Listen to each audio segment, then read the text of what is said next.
All right, family. If you're like me, you've wrestled with the relevance of the Old Testament from time to time. Now, I know some of you aren't like me at all. A few of you have concluded there is no God, so your detachment from the Old Testament might be even greater than mine.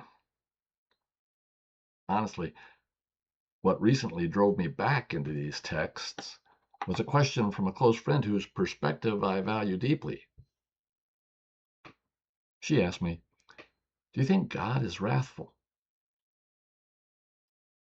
I think the story of the division and ultimate fall of the northern kingdom of Israel, also called Ephraim or Samaria, is one of the best ways to understand that God is both righteous and patient, and that his wrath doesn't look like what we might expect.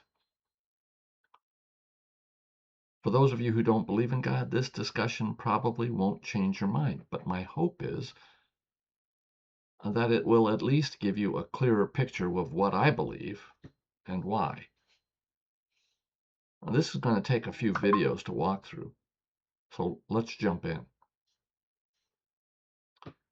Now, the biblical foundation for this story is found in 1st and 2nd Kings, along with the prophetic books of Amos and Hosea. The prophets Micah and Isaiah mention the fall as well, though they primarily spoke to Judah, the southern kingdom. Let's talk about how Israel split in two today and what happened at first with the northern kingdom. So around 931 BC, King Solomon died. His son and successor, Rehoboam, took the throne. Solomon had built magnificent structures: the temple, his palace, and massive fortresses. But he did it on the backs of the people through heavy taxation and forced labor. When the people begged Rehoboam for relief, he refused. In response, the 10 northern tribes rebelled. They broke away and formed the northern kingdom of Israel, appointing a man named Jeroboam as their king. Nothing went wrong overnight, but Jeroboam ran into a political problem. The spiritual center of the Jewish faith, the temple, was in Jerusalem, which was located down south in Judah. Fearing his people would return their allegiance to Judah if they kept traveling to Jerusalem to worship, Jeroboam built 2 golden calves, one in the city of Bethel and one in Dan.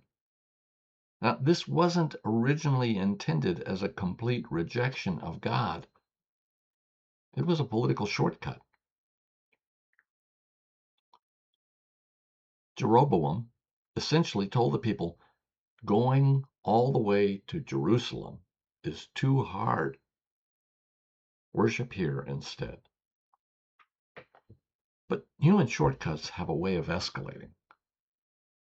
By 874, a later northern king named Ahab married Jezebel of Sidon.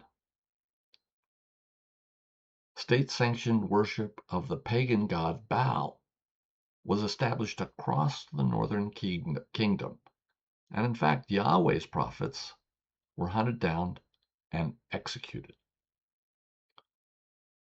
This triggered a powerful prophetic response.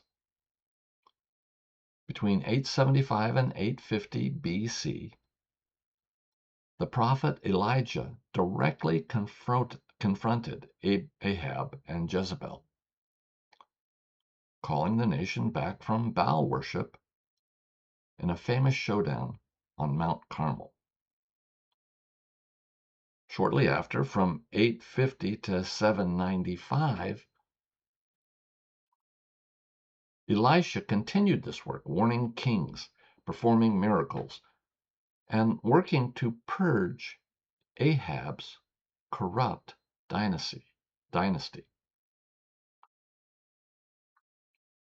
Now, none of this northern kingdom royal lifestyle or military defense came cheap.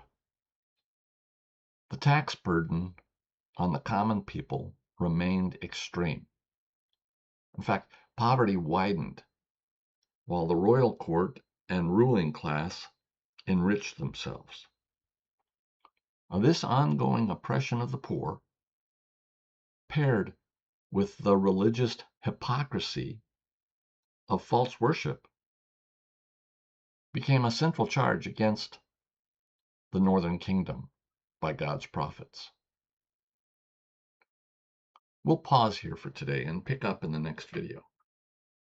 But notice the trend starting to form early on. God remains remarkably patient despite the idolatry, the political maneuvering, and the social injustice of the northern kings. In our next video, we'll look at what happens when that patient meets a period of unexpected wealth, and how a nation can mistake material prosperity for divine approval.